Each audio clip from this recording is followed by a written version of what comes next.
Hi, good morning, Trudy. Morning. How are you? Very good. So blue. That's excellent. How has your week been? Interesting. Very interesting. I did a. There's a website called 365 Mhm. who are raising money for Teenage Cancer Trust, and they're creating a book from tweets. And every day someone does a tweet, and I've probably told you about this. And then someone at 365 does the graphic illustration to go with the tweet. And it's the most incredible thing. If you go onto Twitter, it's at 365.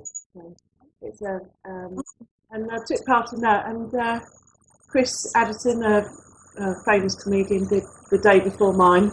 And I was terribly, terribly nervous about getting it right because it's just the characters of Twitter and putting it out there. But amazing publicity for them, and it was really good. I really enjoyed doing it, actually. So out of that, as my usual entrepreneurial spirit has come another way of raising money for them to go to Teenage Cancer Trust. And I'm going to run an event at the end of August, which is going to be a creative thinking event for, I hope, 50% young people and 50% corporates, and hopefully make lots of money for them. And a girl that I'm mentoring called Claire Holgate, who's incredibly talented at something called visual recording, which is sketching. You might have seen it on TED Talks, sketching the most important points of a meeting, and it's very creative and graphic and quite beautiful.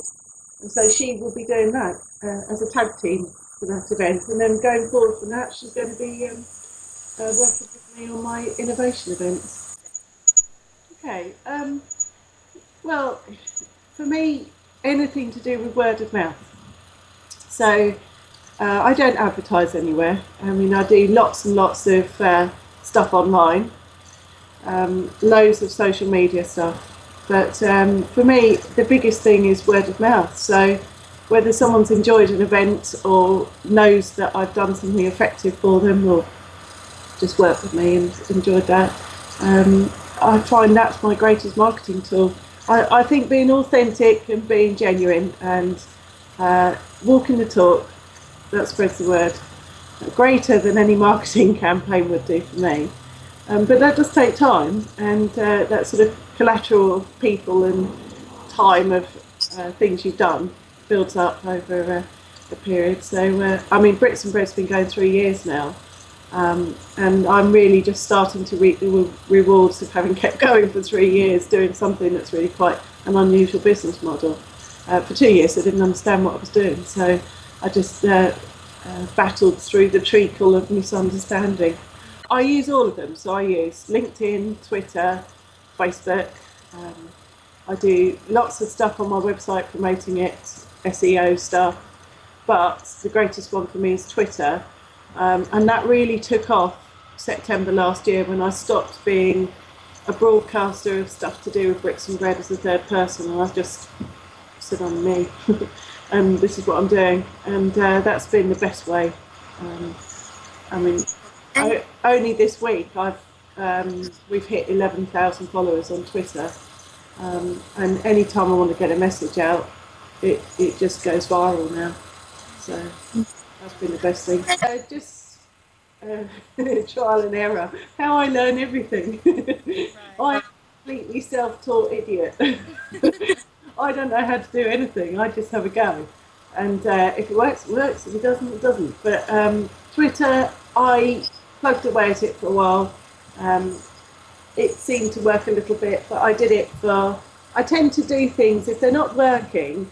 I have a strategy for, well, the best I can get out of this is at least I've recorded my events and what I'm up to, and then I can at least go back over these tweets and see what I was up to, and that actually helps me write a newsletter every month. So I would say that having a strategy for if it doesn't work, use it for some other purpose. So and that seems to work.